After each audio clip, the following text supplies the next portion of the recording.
Thank you so much. Joining me now is Democratic Senator Chris Coons of Delaware. He serves on the Judiciary and Foreign Relations Committee. Senator, good to see you as always. What do you hope to learn when Donald Trump Jr. appears before your committee tomorrow?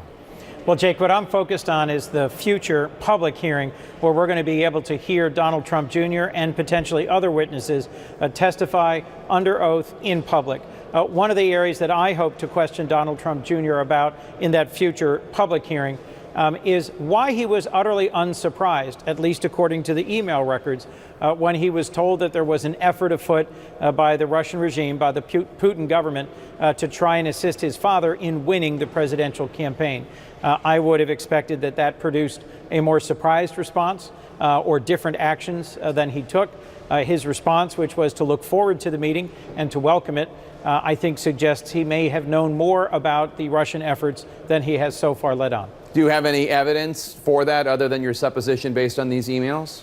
No, at this point, the only evidence I personally have is the emails that were publicly released. Now, the Judiciary Committee is working well on a bipartisan basis.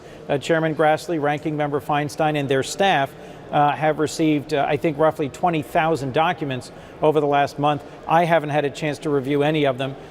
There are summaries of that work product coming forward. So by the time we get to the public hearing, I hope to have the benefit both of the staff questioning of Donald Trump Jr. And some analysis of all the additional documents that have been produced. We now know President Trump's longtime lawyer and business advisor, Michael Cohen, was working on a hotel deal in Moscow for the Trump Organization at the same time that then candidate Trump was running for president.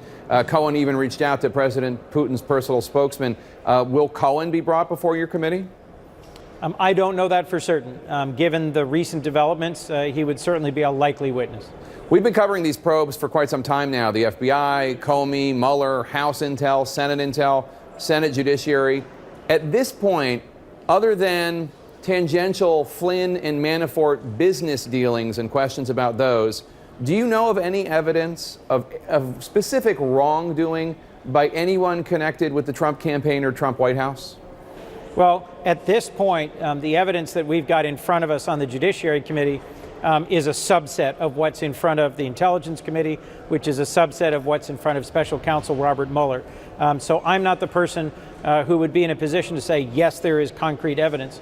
But I'll say this, it's very rare in a case where there is a crime committed that early on in an investigation, you get right to the finishing point, right to the definitive proof. There is lots and lots of circumstantial evidence where public pronouncements have been made by folks about we had no meetings with Russians, we had no exchange of information, we have fully disclosed all contacts, and then subsequently it's been proven to be untrue.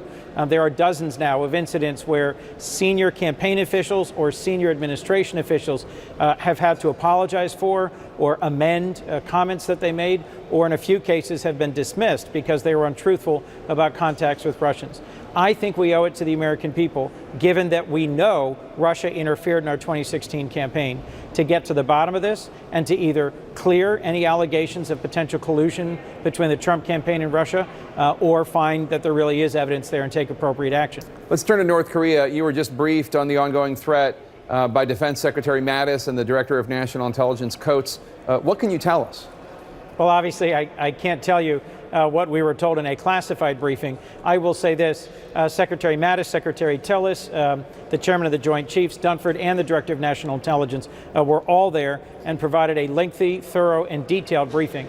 And I was really encouraged by the professionalism, the focus, the consensus between these four senior advisors. It is my hope that President Trump is listening closely to his seasoned team of national security and diplomacy advisors. We face a very real and very serious threat from Kim Jong-un and his regime in North Korea.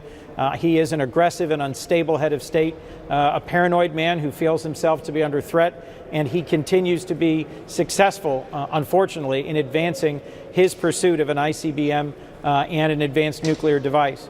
And I think we have a narrowing window of opportunity here to pursue diplomacy along with others, South Korea, Japan, and most importantly, China, to put pressure on North Korea to abandon their nuclear ambitions.